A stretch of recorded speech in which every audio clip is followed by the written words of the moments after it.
بسم اللہ الرحمن الرحیم، السلام علیکم ورحمۃ اللہ وبرکاتہ۔ یہودی کے بچے کا عشق رسول۔ ایک یہودی نے اپنے بیٹے کو کہا جاؤ سودا لے آؤ، تو وہ گیا۔ لڑکے راستے سے گزر رہا تھا کہ اس کی نظر حضور سرور دو جہاں صلی اللہ علیہ وسلم پر پڑی، اور حضور صلی اللہ علیہ وسلم کی نظر مبارک بھی اس لڑکے پر پڑی۔ وہ وہیں بیٹھ گیا اور وہیں بیٹھا رہ گیا اور دیر ہو گئی۔ وہ یہودی کبھی اندر جاتا کبھی باہر آتا کہ لڑکا کہاں رہ گیا، آیا نہیں ابھی تک۔ سورج غروب ہو گیا، مغرب کی نماز ہو گئی۔ شام کو گھر گیا، باپ نے پوچھا ارے نادان اتنی تاخیر کی؟ باپ بہت غصے میں کہ بڑا نادان اور پاگل ہے، میں نے کہا تھا جلدی آنا، تم اتنی دیر کر کے آئے ہو، اور تمہیں سودا لینے بھیجا تھا، تم خالی ہاتھ واپس آ گئے ہو۔ سودا کہاں ہے؟ سودا کہاں ہے؟ بیٹا بولا سودا تو میں خرید چکا ہوں۔ باپ کیا پاگل آدمی ہو، ہم نے تجھے سودا لینے بھیجا تھا، سودا تمہارے پاس ہے نہیں اور کہتا ہے خرید چکا ہوں۔ بیٹا کہتا ہے بابا یقین کریں سودا خرید آیا ہوں۔ باپ بولا تو دکھا کہاں ہے؟ بیٹے نے کہا کاش ابا تیرے پاس وہ آنکھ ہوتی تو تجھے دکھاتا میرا سودا کیا ہے۔ میرے بابا میں تمہیں کیا بتاؤں میں کیا سودا خرید لایا ہوں۔ باپ نے بولا چل چھوڑ رہنے دے۔ وہ لڑکا روز نبی رحمت صلی اللہ علیہ وسلم کی خدمت میں بیٹھنے لگا۔ وہ یہودی کا اکلوٹا بیٹا تھا، بہت پیارا تھا، اس لیے کچھ نہ کہا۔ کچھ دنوں بعد لڑکا بہت بیمار ہو گیا، کافی دن بیمار رہا، اتنا بیمار ہوا کہ کمزوری اتنی ہو گئی کہ کروٹ لینا مشکل ہو چکی تھی، اور پھر قریب المرگ ہو گیا۔ یہودی بہت پریشان تھا، پھر بھاگا گیا حضور کی بارگاہ میں اور بولا میں آپ کے پاس آیا ہوں، آپ تو جانتے ہیں میں یہودی ہوں، مجھے آپ سے کوئی اتفاق نہیں، مگر میرا لڑکا آپ کو دل دے گیا ہے اور قریب المرگ ہے، آپ کو رات دن یاد کر رہا ہے۔ کیا ممکن ہے کہ آپ اپنے اس دشمن کے گھر آ کر اپنے عاشق کو ایک نظر دیکھنا پسند کریں گے؟ کیا یہ آرزو پوری ہو جائے گی؟ وہ مرنے سے پہلے آپ صلی اللہ علیہ وسلم کا دیدار کر لے، وہ کسی اور چیز کی آرزو نہیں کر رہا۔ آپ صلی اللہ علیہ وسلم نے یہ نہیں فرمایا میں جاؤں گا یا نہیں جاؤں گا یا کل جاؤں گا، آپ نے فرمایا اے ابو بکر عمر اٹھو، عمر اٹھو، علی چلو، چلیں عثمان، آؤ باقی بھی جو سب ہیں چلیں، اس عاشق کا دیدار ہم بھی کریں، اپنا دیدار اسے دیتے ہیں، آخری لمحہ ہے، آنکھیں بند کرنے سے پہلے اسے ہم کچھ دینا چاہتے ہیں، چلو چلتے ہیں۔ یہودی کے گھر پہنچے تو لڑکے کی آنکھیں بند تھیں۔ حضور علیہ الصلوۃ والسلام کا سراپا کرم ہی کرم ہے، لڑکے کی پیشانی پر آپ صلی اللہ علیہ وسلم نے اپنا دست اقدس رکھا، لڑکے کی آنکھیں کھل گئی، جیسے زندگی لوٹ آئی ہو، جسم میں طاقت آ گئی ہو، ناتوانی میں جوانی آئی، آنکھیں کھولی، رخ مصطفیٰ صلی اللہ علیہ وسلم پر نظر پڑی، ہلکی سی چہرے پر مسکراہٹ آئی، لب کھل گئے، مسکراہٹ پھیل گئی۔ حضور سرور دو جہاں صلی اللہ علیہ وسلم نے فرمایا بس اب کلمہ پڑھ لو۔ لڑکا اپنے باپ کا منہ تکنے لگا تو وہ یہودی بولا میرا منہ کیا دیکھتا ہے، ابو القاسم محمد ابن عبداللہ صلی اللہ علیہ وسلم جو کہتے ہیں کر لو۔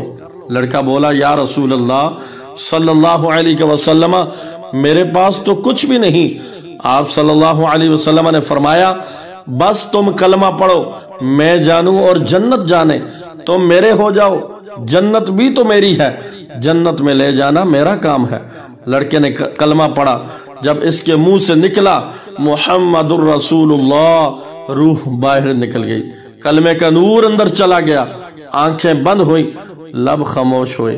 اس لڑکے کا باپ وہ یہودی بولا محمد صلی اللہ علیہ وسلم میں اور آپ دونوں مخالف ہیں، اس لیے یہ لڑکا اب میرا نہیں رہا، اب یہ اسلام کی مقدس امانت ہے، یہ اسلام کی مقدس امانت ہے۔ کاشانہ نبوت صلی اللہ علیہ وسلم سے اس کا جنازہ اٹھے تب ہی اس کی عزت ہے، لے جاؤ اس کو۔ پھر آپ صلی اللہ علیہ وسلم نے فرمایا اے صدیق اٹھاؤ، عمر اٹھاؤ، عثمان آگے بڑھو، بلال آؤ، بلال آؤ تو صحیح، علی چلو، دو کندھا سب اٹھاؤ، اسے آقا علیہ الصلوۃ والسلام جب یہودی کے گھر سے نکلے تو یہ فرماتے جا رہے تھے، اس اللہ کا شکر ہے جس نے میرے صدقے سے اس بندے کو بخش دیا، اس اللہ کا شکر ہے جس نے میرے صدقے سے اس بندے کو بخش دیا۔ اللہ اکبر! کیا مقام ہوگا اس عاشق کی میت کا جس کو علی، عثمان، ابو بکر صدیق، عمر بن خطاب، بلال حبشی رضی اللہ تعالی عنہما جیسی مشہور شخصیات کندھا دے کر لے جا رہے ہوں اور آگے آگے محمد مصطفیٰ صلی اللہ علیہ وسلم ہوں۔ قبر تیار ہوئی، کفن پہنایا گیا، حضور سرور دو جہاں صلی اللہ علیہ وسلم قبر کے اندر تشریف لے گئے، قبر میں کھڑے ہوئے اور کافی دیر کھڑے رہے اور پھر اپنے ہاتھوں سے اس عاشق کی میت کو قبر میں اتارا۔ آپ صلی اللہ علیہ وسلم قبر کے اندر پنچوں کے بل چل رہے تھے، مکمل پاؤں مبارک نہیں رکھ رہے تھے۔ کافی دیر کے بعد آپ صلی اللہ علیہ وسلم قبر سے باہر آئے، چہرے پر تھوڑی زردی چھائی تھی، تھکن محسوس ہوئی۔ اللہ غنی!